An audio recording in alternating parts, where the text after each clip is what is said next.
Good evening, beautiful, beautiful world. This is Spirit Inspector, and you are on the Spectrology channel. This is the Astrologue episode for July 2022. Joining me again is my friend Joe. Hey, hey. And yeah, it's gonna be a crazy month. They say what month is it? May, March, March in like a lion, out like a lamb. Well, July might be in like a lamb and out like a flaming Mad Max monster truck of death. That's kind of what it's looking like from what we have looked at. So, without wasting any time, let's dive right in so we can get you guys up to speed on what's happening this month. Um, so we've got the end of the month. We've got a surprise coming, but we'll leave that for the end of the episode.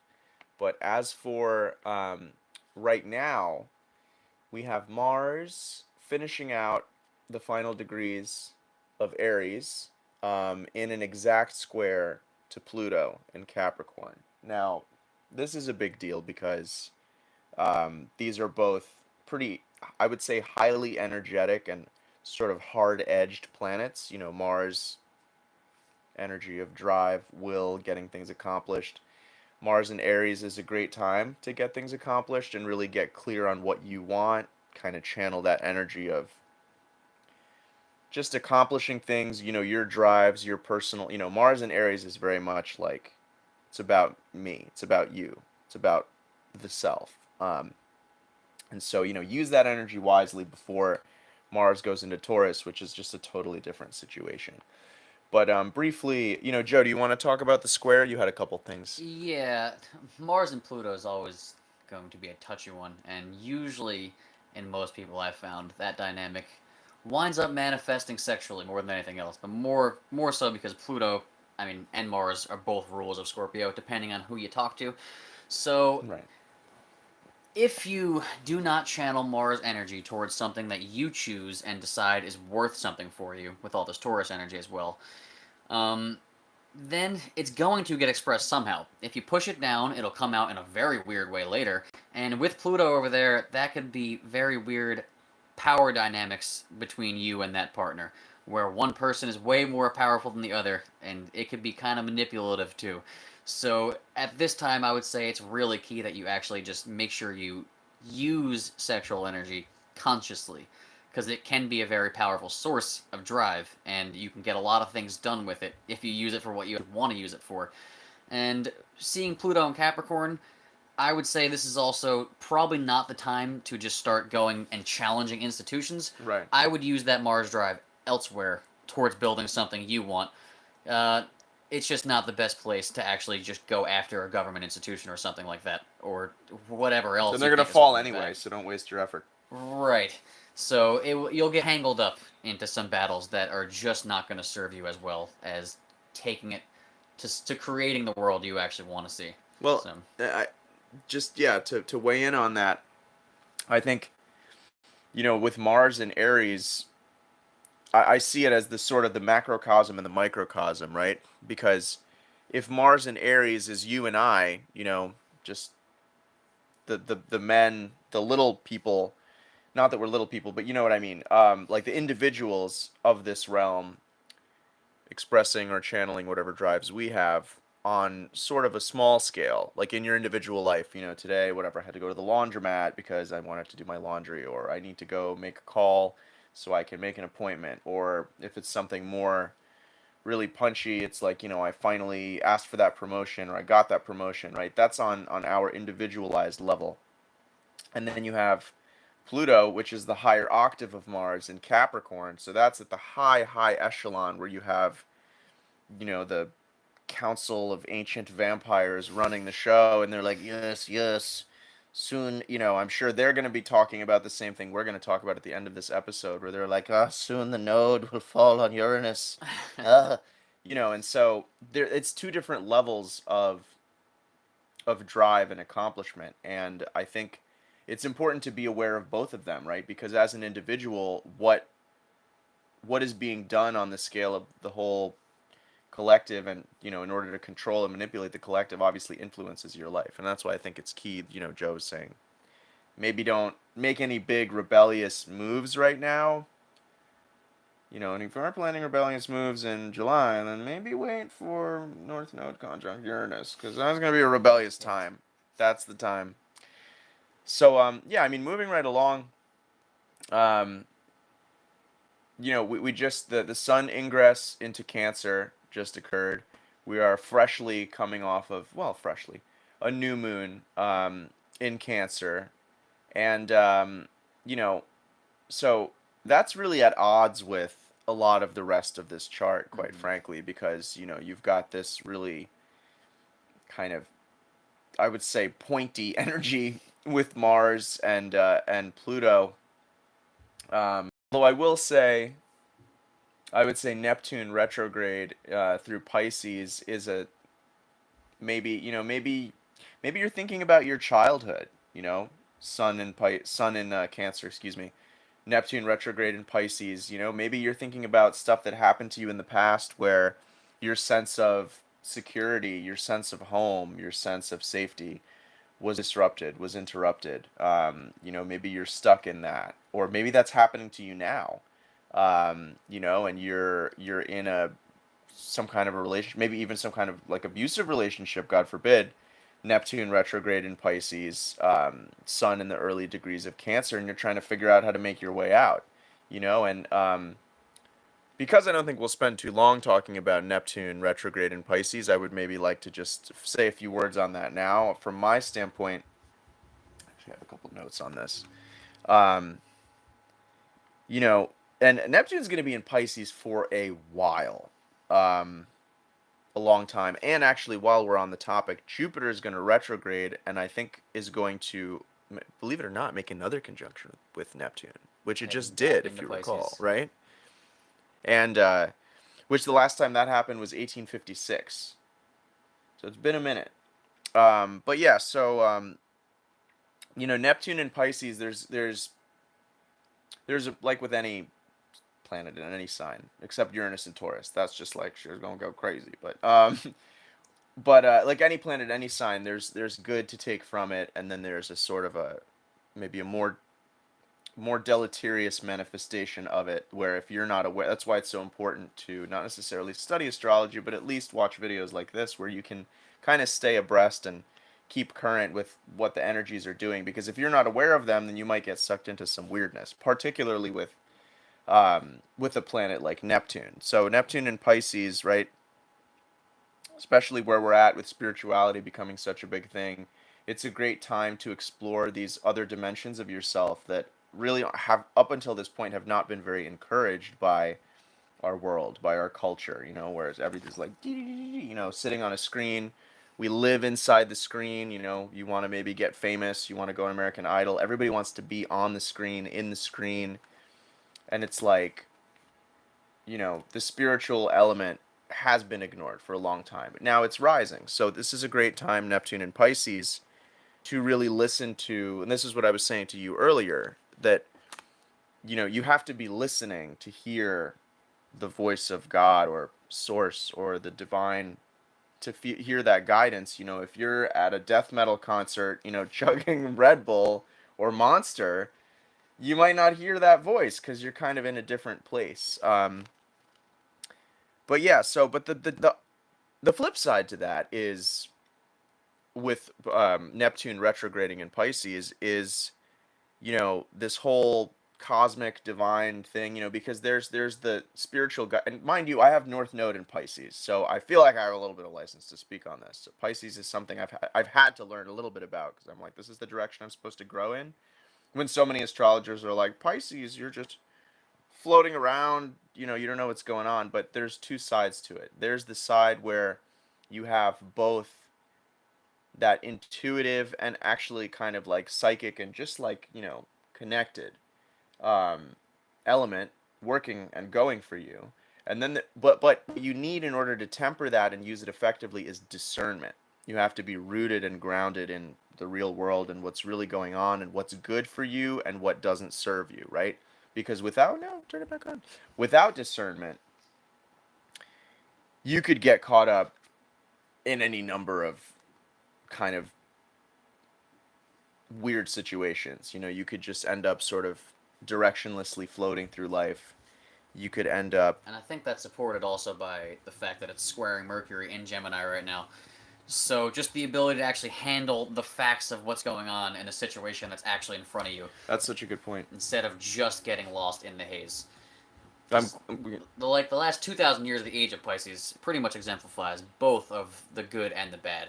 Because there's a lot of, I mean, look at the Christian religion itself. There's a lot of martyrdom and like just illusion and this false spirituality and ungrounded hatred of the body and all of this sort of thing that can lead you in a bad place. So it is key that you could find a way to actually use the true facts of the moment as you could logically understand them, as a way to kind of just navigate this instead of just allowing yourself to fall out into the clouds a little bit here. And Neptune, and especially retrograde, there's a lot of victim mentality there as well. So it's, while you don't want to start lying to yourself about the situation you're in, you don't want to identify with that role, and you also don't want to start diving into other relationships with other people, especially with this Pluto Mars going on. You don't want to start diving into saving others in that way when they're not ready to do it themselves, because you can wind up just getting mired in just the traumas of you and the other person, and you just fall back into the same pattern, and you start identifying as the victim or whatever condition you have, whether it be physically or mentally, just calling yourself by whatever weird list of symptoms they decide to call you, whether it's right. ADHD or whatever it is. More on that later. Yeah. Well, and it's so I'm glad you brought in Mercury, but I was gonna say that's really glorified right now. The whole twin flame thing, you know, and it's actually I will say one of the astrologers that I frequently utilize to do research for these videos, who shall remain unnamed, was kind of mocking that earlier, you know, like in the video. I think you watched it with me, where he was like, "You're twin flame. You went through the same trauma," and like it really is glorified in the new age, you know, Yeah. and in this kind of like, you know, namby-pamby hodgepodge of like, oh look, a thing that's vaguely esoteric or spiritual, or I think I read it in a book with a purple cover one time, so it must be true. You know, like, oh, I don't know, I met her, it was 222 when I met her, and you know, I was born in February, which is the second month, so we're destined to be together forever. You know, there's a lot of that going on, and the whole twin flame trauma thing. It's like people are it. There's a desperation. I saw something that I actually screenshotted that said, "Fall in love with your ready, not when you're desperate for validation," or something along those lines. And I was like, wow, that's simple but powerful. But what I wanted to say briefly about Mercury, though, that I'm glad you brought it up, is that with this square, right? Mercury is moving real fast right now. It's like, you know, Mercury is in its hot girl, or I guess hot hermaphrodite summer, because it's Mercury right now. It's in its home sign of Gemini. It's finishing out those final degrees. It's like zooming, right?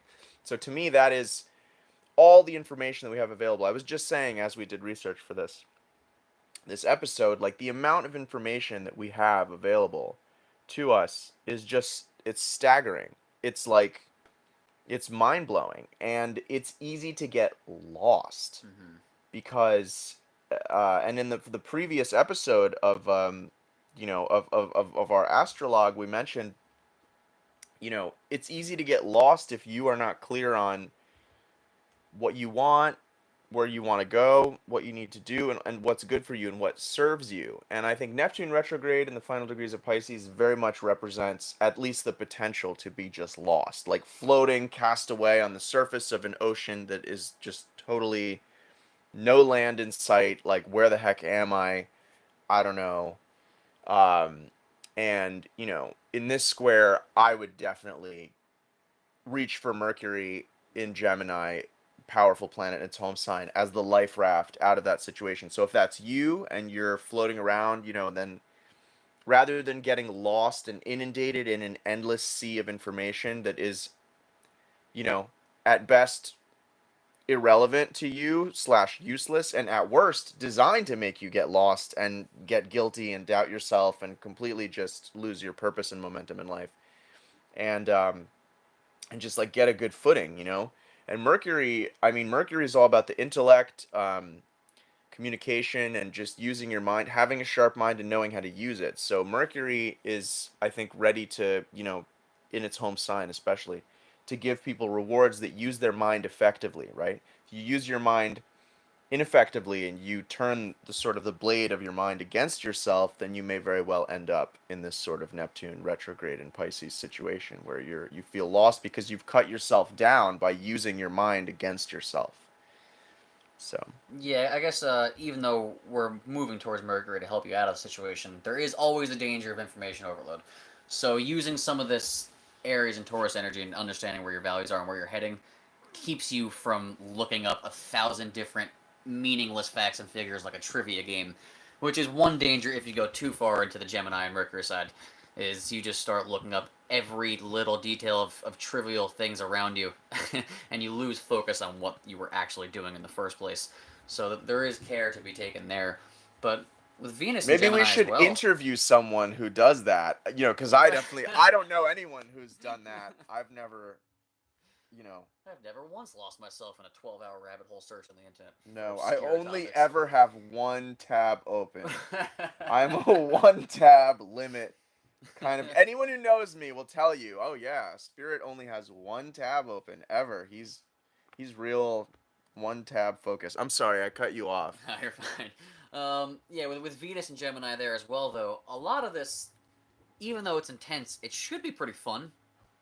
It's a lot of like flirtatious, communicative energy where you're just kind of flitting from one thing to the other and finding a lot of things from the people around you that you talk to. So a lot of insights and information might come from conversations with actual people more than just internet research. But the things that are going to attract you right now that are going to make you happy on a pleasurable level are just going to be fun, fleeting sort of things. So I wouldn't expect too many of them to necessarily last forever, but they're probably worth pursuing as you go from one to the other. You see what you want more by exploring a lot of those different options. Nice. Did we want to mention? I know we're a little bit late to the party because the new moon. The new moon was Yeah. conjunct Lilith, and it was squaring Jupiter in Aries.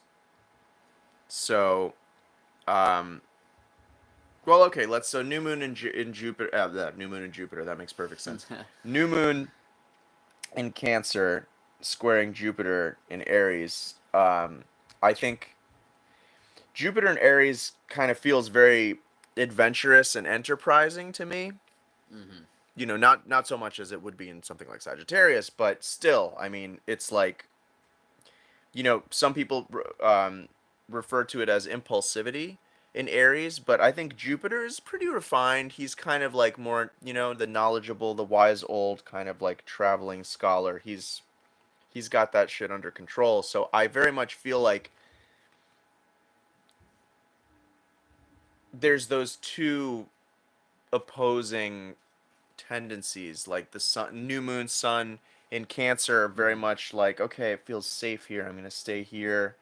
I'm gonna tend to my nest and, I don't know, make my bone broth or whatever, right? Just like just home things, Martha Stewart home things. Whereas Jupiter in Aries is like, let's go get it, kind of like very rooted in what one wants, what one desires, and is willing to go and get it and take risks, and go on a whim because that whim might lead to something good versus staying in this sort of like Mm-hmm. Cancerian safety nest, And safety there's a lot net. of focus with Jupiter as well on your own ethical belief systems, especially being in Aries.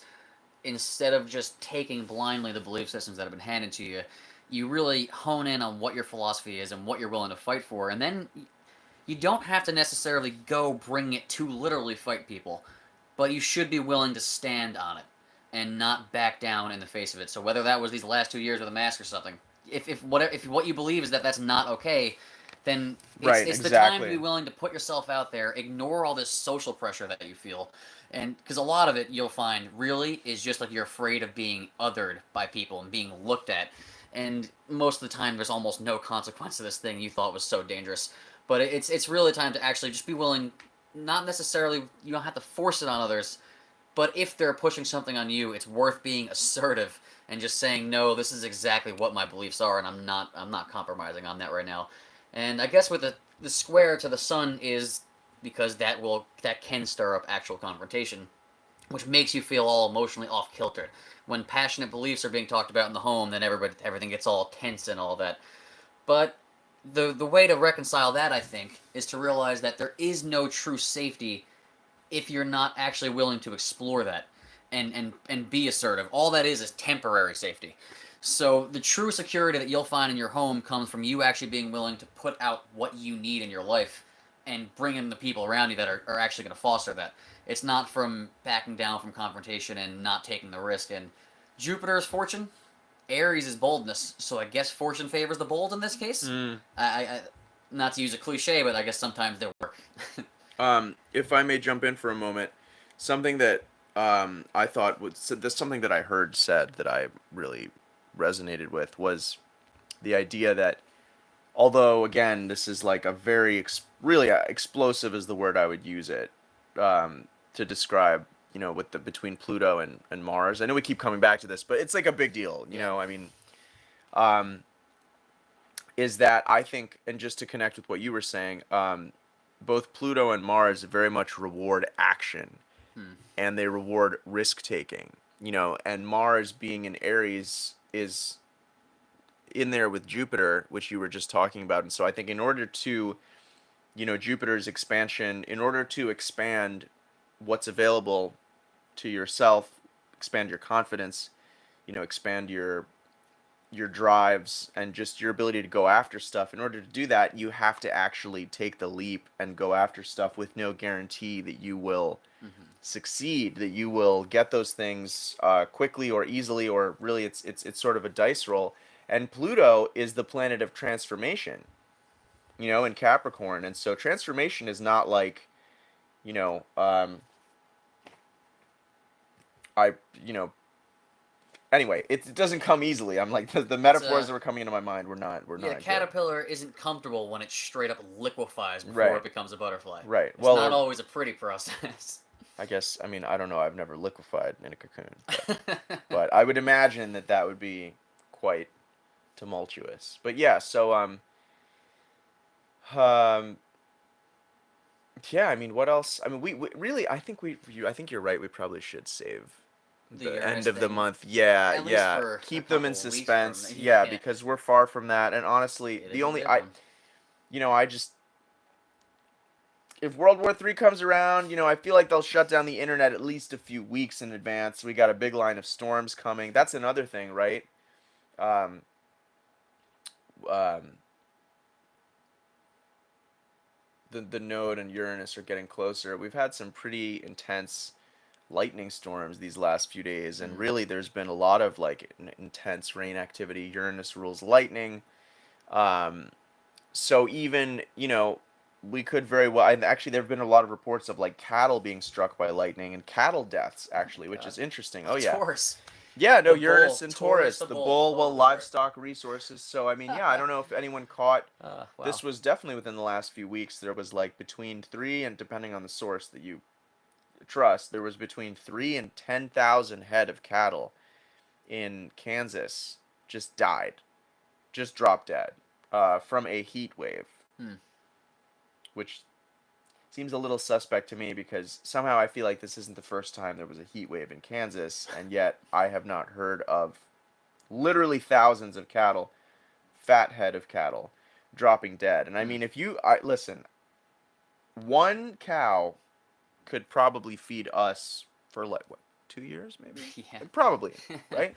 So really think about what that means. That means 2 years of food was wasted or destroyed on purpose, And I mean, sat Pluto and Capricorn over there doing its thing, and I think it's also very noteworthy to note that we have Pluto and Uranus in, I would say, the main Earth signs with regard to like actual structure existing on Earth. Because Mm-hmm. Virgo is it's totally its own thing. Virgo is like the battlefield medic of the zodiac. How may I serve you?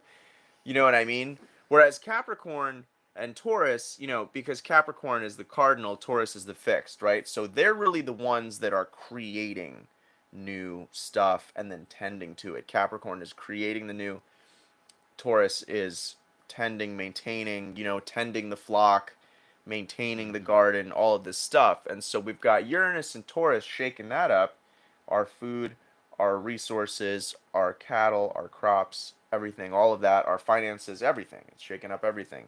Moving slowly closer to the node.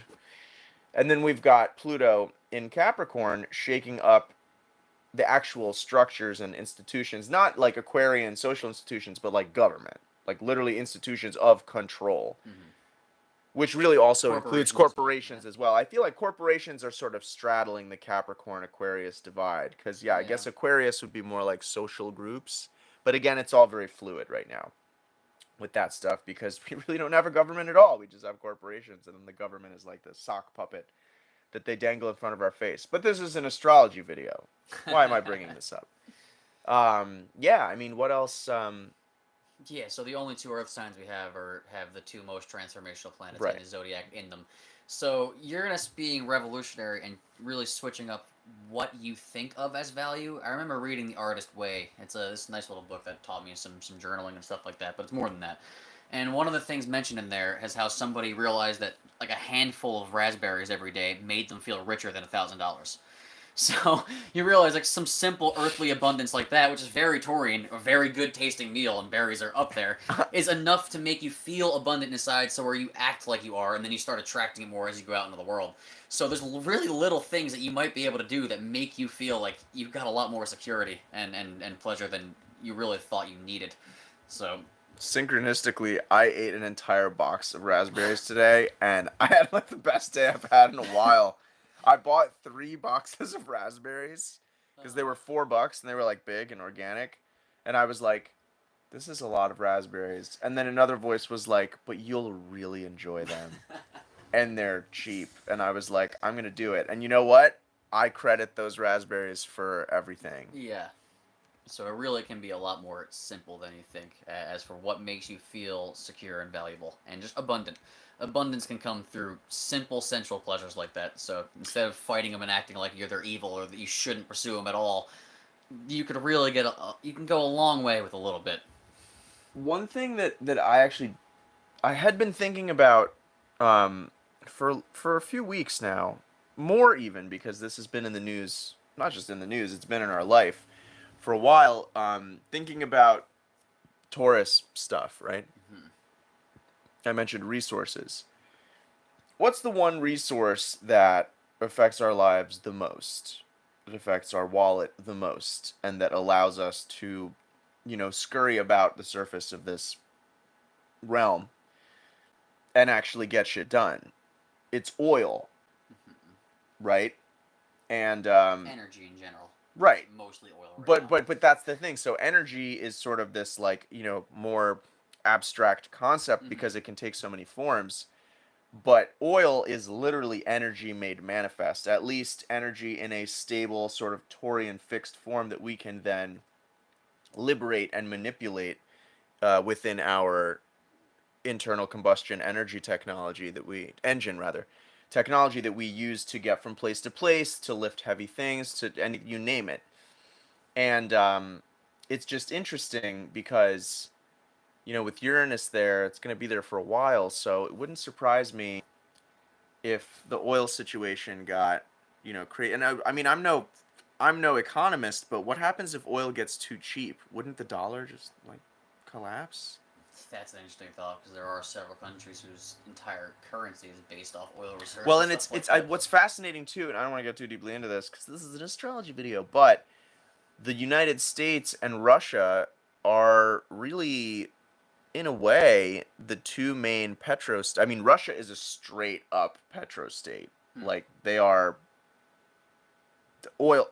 Oil is like it for them. Like they like I think it's something like 40% of their GDP comes from oil. That is a lot. Huh. And well, I won't get into that. Um, Yeah, so I guess it wouldn't be any shock that gas prices and all this stuff are going wild at the moment as we approach nodes with all this martial energy and warlike energy going on. The fact that there was a warlike situation that wound up resulting in energy shortages, even though it's kind of probably manufactured, um, it's kind of no coincidence. Yeah, and so I mean, I would maybe just recommend. Well, I keep wanting to talk about you know what, but I Mm-hmm. guess we should probably leave it for a later video. We're Okay. looking pretty good on Yeah. time actually. Anything else before we? Oh no! I guess this Sun and Cancer stuff and Cancer season in general is also fairly reminiscent of all of this. Of course, you're My hearing about glasses. abortion as the main issue right now. Okay, yeah, So the yeah. mother and the womb and all of this stuff is getting highlighted, and oh, lo and behold, Supreme Court decisions on the issue. That's not too surprising either. I don't know yet how I think that's going to go based on astrology. I'd have to look into it more, but it does not surprise me at all. I've That seen a that became a major couple theme. articles on like Zachary K. Hubbard's website and stuff where they did a lot of deep dives on because that stuff Hmm. is really like he went into like the gematria of Oh wow. Roe v. Wade and oh my god, it was so interesting. He was like, um, it was a deep dive. He was like, birth is a nautical term for when a ship docks, like giving a wide berth. It's Yeah. like so, and then your birth certificate is the certificate of you being delivered as cargo, and then Mm-hmm. you're under this whole Roman thing of maritime law. But that's a separate thing. But they were going into the whole thing of the gematria of like Roe v. Wade and the dates, and then they were saying that like the womb, abortion, the female womb is like cancer and represented by water. And what do you do if you're in water? How do you move through water? You can row or you can wade That through is water. that's And like the womb, and wild. they were going into all of it, and I was like, Yeah, yeah. whoa, this That's is something. sometimes that with that stuff, I'm like, okay, this is a stretch, but I was like, that's pretty crazy. And that's something Hmm. whenever you talk about stuff like this and you use the pronoun they in its proper form to refer to a group of people of indeterminate identity, plural, um, and people say, but who's they? Who's they? My answer to you is they are people that are psychotic and obsessed enough to engineer a situation where the two last names in a court case are the two ways that you can move through water, because that is how ritually obsessed they are. And yeah, it's they. Like no one will Hmm. be able to answer that question for you.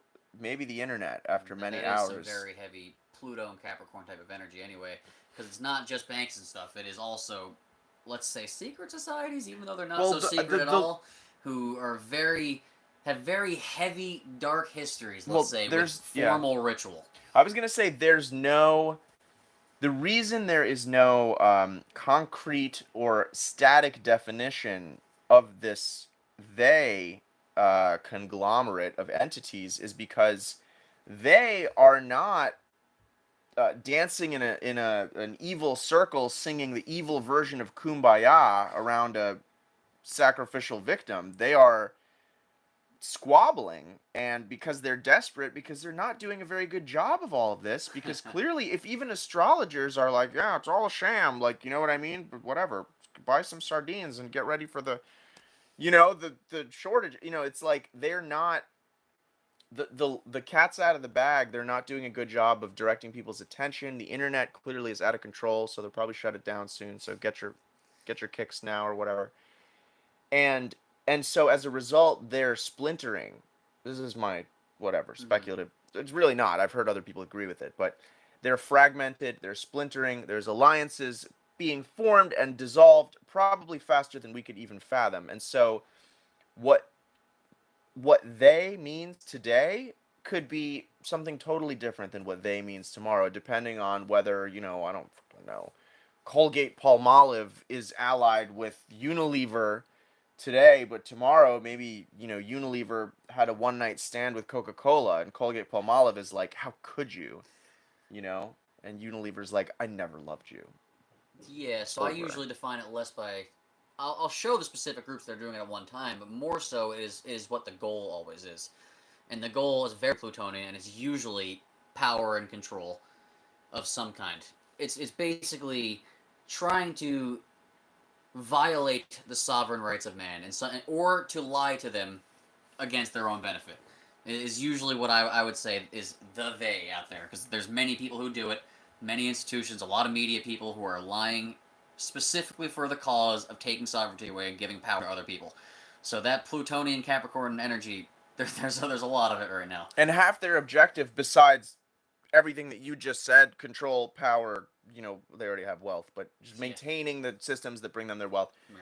Half their objective, besides all of those things, is to stay anonymous and to remain veiled in a veil of secrecy and be inaccessible. You can use the internet all you want, but you won't find the names or the families of these people. By and large, you certainly won't find them publicized or taking credit for anything. They don't do that. That is totally not Hmm. their And MO. I guess internet restriction is also aligned to Saturn Aquarius still. That's Internet going on right now. restriction And Jordan is on the Peterson did just menu. get banned from Twitter. He's one of the most brilliant men that does things online right now, and he gets banned from Twitter for pretty minor and irrelevant things that he said compared to some of the straight up pornography that goes on Twitter. This guy's getting kicked off for having a basic common It's sense. funny. I So just I just commented on that the other day. I was like, you can literally post like anything on yeah, Twitter.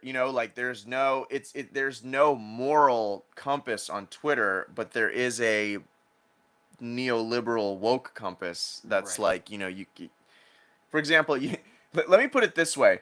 On Twitter, you can't say anything that was common knowledge 100 years ago, like basic facts about what bodies look like. That is over the line. But if you want to post, a video of some kind of crazy beast, like then that's fine. There's so it's very interesting, and that is I find that to be very Saturn Aquarius because Aquarius doesn't feel like a very moral sign to me. It's sort of like zoomed out pretty far. Mm, Maybe that's my thing, but especially with Saturn there, I feel like Saturn is like I decide, what's allowed. I decide what's what. That's why we need to integrate the Leo side of that axis so that we can be like, wait a minute, this is how I'm going to express how I see the world, rather than, and maybe maybe I'm being hard on Aquarius because realistically, there's so much, maybe not necessarily utopian. We'll see how it goes, but there's a lot of great stuff possible there, just strictly in the positive use case of people actually doing their research and yeah. disseminating information and just Saturn is the ruler of Aquarius, so you have efficiency and limitation, which we could really use some of realistically. And you don't have to get into this paradigm of, oh, we're overpopulated, oh, humans are so bad. And it's like, yeah, maybe some of them are, like maybe the corporations that are actually polluting everything. But don't throw the baby out with the bathwater. It doesn't get you anywhere to say, oh, people are bad. I'm such Mm-hmm. a piece of dog duty, whatever. Like that's not a solution. In fact, that's disempowering you and draining your energy, making you feel guilty over something that, whether it's true or not, if you want to fix it, you need to come up with a solution. And more likely than not, you need to change your behavior. And so I feel like, you know, that's how, and that he's, when I say he, you'll know who I mean because but I don't want to give away my source.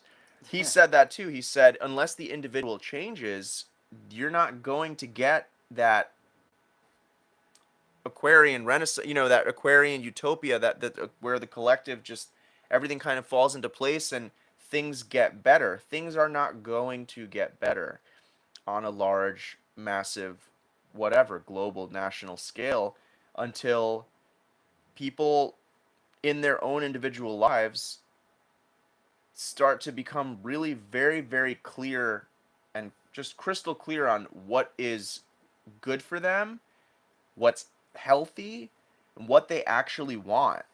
And the things versus the things that suck and don't serve them are actually draining their energy and more often than not have been going on way too long. And so that's where a lot of the problems come from is just that, and that's again, I can say in my life this is definitely true. The longer that you ignore something, the more scary and daunting it is when you finally confront it. And Mm-hmm. so I think on the level of the collective, that's where we're at right now is That's why people fall into this black and white thinking, right? Which is this whole climate change, extinction rebellion thing is very much this black and white thinking. It's like, oh my God, because everybody knows there's an issue, right? I mean, is anyone like, no, it's fine. The Earth can.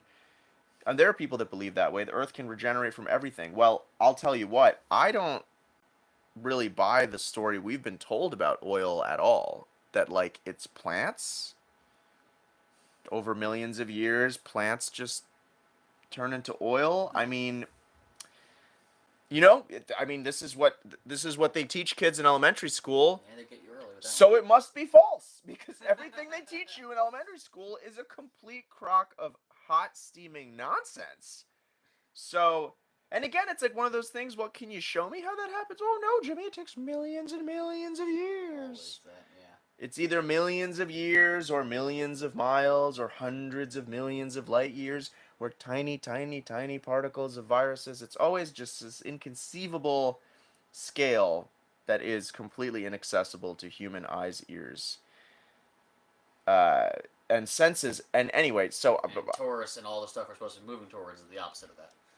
It's right, stuff you could actually verify with your senses in front of you. absolutely, and yeah. So I think that's really important to mention is that we will be led Saturn retrograde in Aquarius by the controlling, kind of gloved hand as long as we are too scared to confront what we have continued to neglect and outsource. Mm-hmm. Outsource to the nanny state, to the government. That's, oh, I'll give you this, I'll give you that. Oh, here's your dinner menu of what kind of victim are you? Are you a victim of medical diagnosis, psychiatric diagnosis, socially oppressed diagnosis, racially oppressed? Just pick one, and we'll just throw. Actually, we'll throw privilege at you for you saying that you are underprivileged. And it's like, I'm not saying that obviously oppression and all these things take place, but if you're if you're picking your identity from this Saturnian dinner menu of like badges, then you're in a rough spot. I will tell you that Mm-hmm. because that means you are straight up identifying with victimhood on a massive scale. And in the long run, we're all going to have the rug pulled out from under us. With this whole thing going on with Uranus and the nodes in Taurus, like, trust and believe. And I mean, if you've just, like, looked out your window or, like, watched the news ever, or gone outside during the last 2 years, it's clear to see that there are some monumental changes happening in the world. So I don't know. I just wanted not to put too fine a point on it, but I did want to emphasize that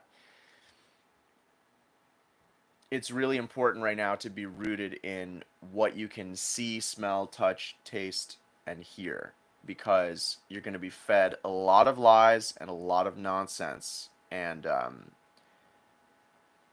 yeah, just check in with what's going on around you and get connected with the people around you because it's a little unnerving. It's more than a little unnerving. It's downright terrifying the degree to which we have become reliant Mm-hmm. on technology, technology, the internet.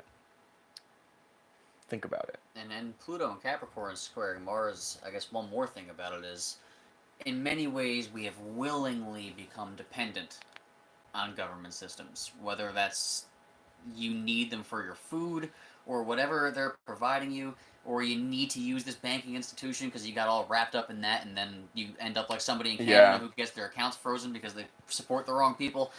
Like the more you start depending and leaving your power in these institutions, the less you could take that Mars and Aries energy and actually pioneer a life that's actually for you. So I'm not saying you have to cut all ties, but if your main dependence is on an institution that is never going to know your name or know you beyond being a number, And has no incentive to create a safe product. right, then you're putting yourself in a little bit of jeopardy. Well, and repeat what you just said before that. When you were listing them, outsourcing to the institutions. Yes. Oh, I wanted to say, and that's another reason it's so difficult to point to the they because it happens so gradually. It's not like, look, it's who's they? Oh, it's the evil man cackling with baby blood dripping from his fangs. Like it's not like that. It's not that obvious. And these people have all the wealth and power in the world. So, of course, they're not going to get caught in the act. But it's very, very methodical. Saturn in Aquarius Mm. retrograde. It's methodical, it's slow, and they every inch that they gain is one by way of us conceding one by one. We concede an inch. We give a little, oh, that's kind of weird. Oh, I don't really love that, but I'm going to do this. I'm going to give in. Yeah, well, I don't want to cause a big deal, right?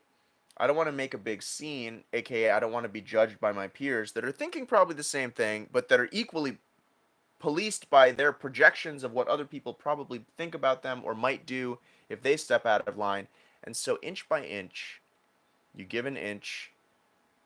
Maybe you weren't really that attached to that freedom, right? You give an inch, you give an inch, you give an inch, and the thing that glues the plan together for them that they are banking on is our willingness to do things if they are convenient. It is convenience. That is, in my personal opinion, the ultimate weapon. That is the ultimate weapon being deployed against us. Because if they want it, right? They wanted us just in camps one day. Like, how difficult would that be to do? I mean, they could just unleash these like robot dogs on us or whatever, like in Black Mirror. But that's not, it's a mind game, right? And so it's like, how do you get people to do something when you give them two options? One is really, oh man, I have this appointment, but they say I have to wear a mask, or oh, I have this job for like 35 years, but now they want to stick some random bovine aborted fetal DNA and nanolipids into my bloodstream, and they say I have to just do that. And it's like, if you are making decisions on the basis of what's convenient, I don't want to draw any dark analogies, but it's like, yeah, I feel like it's pretty clear because in the world we live in, which is being directed by these very powerful, large scale forces, what's convenient is usually catered not for your benefit, but for their benefit. Now they're giving away these phones that used to be like $1,000, $1,000. They're pretty much giving them away for free. That's convenient for you if you want a phone. Does it help you? I mean, giving away extremely advanced technology for, I'm sure that they're just philanthropists. um, Yeah, you become very dependent not only on the institution themselves, but just comfort and convenience as it is. it's a So Hansel you're and unwilling to Gretel. take that bold move that Mars and Jupiter are both asking of you, which is that you kind of know you probably have some type of gift or calling that you're supposed to be doing, Right. but it's a little scary, and maybe I won't quite make quite enough money, and maybe my parents will think it's not the right career path, and that'll be my friends are gonna judge me. There's just so many, always 1,000 reasons to not just be bold and do the exact thing that you know you're supposed to be doing. So I'm not saying you have to go quit your job today, but I am saying you should probably at least be building the stuff on the side, that in your extra spare time, and anything you could do to get out of the foot of these institutions that have power over you, you should start doing that. When what I just kind of came to me in terms of putting these two words side by side is what goes hand in hand with convenience. Hmm. What meets convenience halfway? Laziness, right? So dangling convenience in front of people on both a collective and an individual scale kind of plays up their laziness. Their laziness will be the side of them that comes out to meet that convenience, because so that is sort of the element within people that's being drawn out, that's being cultivated, right? Like if you have a plant you want, or you have a chicken, whatever, like a broiler, you want it to be fatter, you want it to not move around as much, right? So you pump it full of antibiotics, whatever, right? So laziness in that case is desirable to them. They want us to be lazy, they want us to be dependent. And so that's, that's Yeah, what's being, but what the antidote to that is, like you said, being clear on your purpose, because then you're evaluating things from a different standpoint. It's like, well, convenient if I don't want to change anything. It's convenient if I want to either stay doing exactly what I'm doing or do nothing or do less than I was doing. But if I want to accomplish more, or if I want to accomplish things in a different way, then you have to forge your own path. And so these conveniences that they're dangling in front of you are going to be completely null and void, are going to be moot, neither here nor there, because you're like, I don't care. And all of the most, I don't know, highly evolved, all the most badass people that I know in these last 2 years, all of the handouts and all of the that they kind of they're like, I don't want anything to do with that. So everything has an energy, and these conveniences, all this stuff, a lot of it's just straight up blackmail and Yeah. coercion. And what's the other one I'm trying to remember? Not blackmail. Like with the poke. What would you call that? I guess coercion, I would just say straight up coercion. Yeah. bribery, Yeah. bribery. That's the one I was thinking of. Yeah. So, That's a good way to put it. so all I mean, they literally like get a carton of cigarettes. Like these Both. companies really care about your health. They're offering you a carton of Newports to take their experimental. I mean, if that doesn't Have a Krispy Kreme donut literally for free. right, Stay healthy. yeah. Anyway, so now we've gotten sufficiently off track. I think we're good. We'll stop at like 52 minutes. Good old deck of cards. Why not? Yeah, so tune in soon. With great difficulty, I think, really almost failed, but Joe and I have withheld our monumental rant on what will happen when Uranus finally, or rather when the North Node finally clicks back into place at 19, 19, I thought, no, 18 degrees of Taurus, where it will meet Uranus. And also joining the party unexpectedly, Mars. And who knows? Tune in and find out what will happen. All right? Spirit signing off. Farewell.